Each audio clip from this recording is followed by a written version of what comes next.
నమస్తే, welcome to TV 999 news. Nalgonda జిల్లా దేవరకొండ పట్టణంలో స్థానిక అంబేద్కర్ విగ్రహం వద్ద బీసీ సంక్షేమ సంఘం ఆధ్వర్యంలో నిరసన వ్యక్తం చేశారు. స్థానిక సంస్థల ఎన్నికలలో బీసీలకు 42% రిజర్వేషన్లు చట్టబద్ధత చేసిన తర్వాతనే స్థానిక సంస్థల ఎన్నికలు నిర్వహించాలని సామాజికవేత్త బీసీ సంక్షేమ సంఘం రాష్ట్ర కార్యదర్శి డాక్టర్ చింతపల్లి శ్రీనివాస్ గౌడ్ అన్నారు. ఈ యొక్క కార్యక్రమంలో డాక్టర్ చోలేటి భాస్కరాచారి, రెడ్డి కోటేశ్వరరావు, పున్నా వెంకటేష్, నేత కడారి రాములు, భీమనేని శివగౌడ్, బొమ్మిడి వెంకటయ్య పాల్గొన్నారు.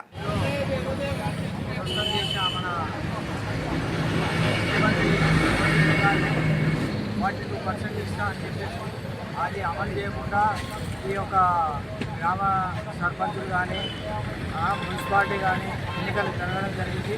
ఇప్పుడు వచ్చే ఎంపీటీసీ ఎలక్షన్లో కూడా ఈ పాస్ చేసినట్టయితే ఈ ఓటు వేస్తున్నకైనా దేనికైనా కూడా ముందుకు వస్తారని చెప్పి మనం చేసుకున్నాం. విద్యార్థులు చాలా సతమతం అవుతారు. వాళ్ళ స్కాలర్షిప్ అందక 8,500 కోట్ల రూపాయలతోటి బకాయిలు ఉన్నాయి. 6 సంవత్సరాల నుంచి బకాయి ఉన్నది. ఈ బకాయి ఏ విధంగా విద్యార్థులు చేసినట్టయితే ప్రైవేటు కళాశాలలో కూడా వాళ్ళు యాజమాన్యం కాలేజీలు బంద్ చేసుకునే పరిస్థితులు ఏర్పడుతున్నాయి. కాబట్టి బీసీలో మాత్రం ఐక్యతతో ఉండేసి ఈ ఉద్యమం పెద్ద ఎత్తున చేసే విధంగా చూడకుండా ఒకటి ఆలోచన చేసుకొని మనస్ఫూర్తిగా ఇది పాస్ చేయాలని చెప్పి కోరుకుంటున్నాం. విద్యార్థుల ఐక్యత, జై బీసీ.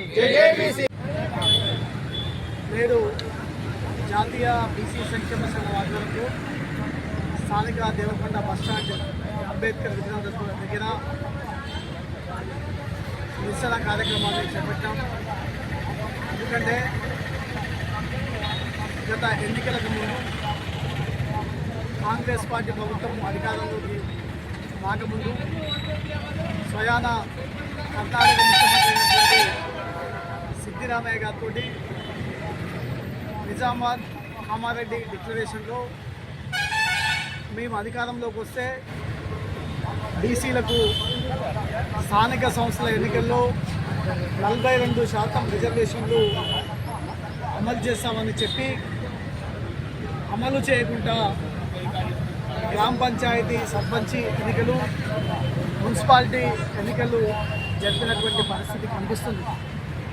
ఇక కేంద్ర ప్రభుత్వంపై ఎలాంటి ఒత్తిడి చేయకుండా, మరి ఎలాంటి అఖిలపక్ష సమావేశం పెట్టకుండా, రిజర్వేషన్ సాధించే కోసము ఎలాంటి కార్యాచరణ ప్రణాళిక లేకుండా మరి రిజర్వేషన్లను మాట ఇచ్చి బీసీలను మరోసారి చట్టబద్ధమైనటువంటి, రాజ్యాంగబద్ధమైనటువంటి, న్యాయమైనటువంటి అన్నమాట కట్టుబడి లేకుండా అన్యాయం చేసినటువంటి పరిస్థితి కనిపిస్తుంది.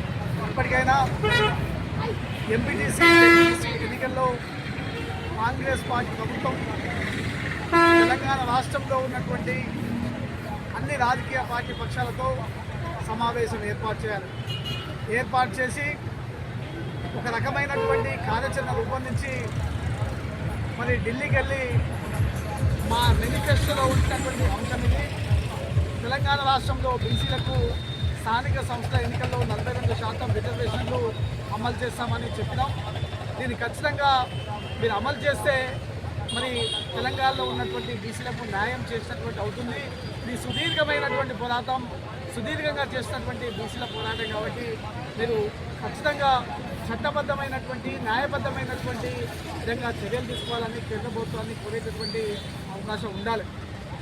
కానీ ఆ విధంగా చేయకుండా ఇష్టం వచ్చినట్టు అధికారం నాది, ఇష్టం వచ్చినట్టు ఇష్టారాజ్యగా మరోసారి బీసీలను అణచివేయడానికి కుట్ర చేసేటటువంటి అంశం ఇక్కడ కనిపిస్తుంది. కాబట్టి జరగబోయేటటువంటి ఎంపీటీసీ, జెడ్పీటీసీ ఎన్నికల్లో ఖచ్చితంగా ఒక ప్రణాళికతోటి ముందుకెళ్ళి మరి కేంద్రం దగ్గరికి వెళ్ళి కలిసి 9th షెడ్యూల్లో చేర్చి మరి శాశ్వతమైనటువంటి పరిష్కారాన్ని స్థానిక సంస్థల ఎన్నికల్లో 42% రిజర్వేషన్లు చట్టబద్ధంగా అమలయ్యే విధంగా ప్రభుత్వం చర్యలు తీసుకోవాలని ప్రభుత్వాన్ని కోరుతున్నాం.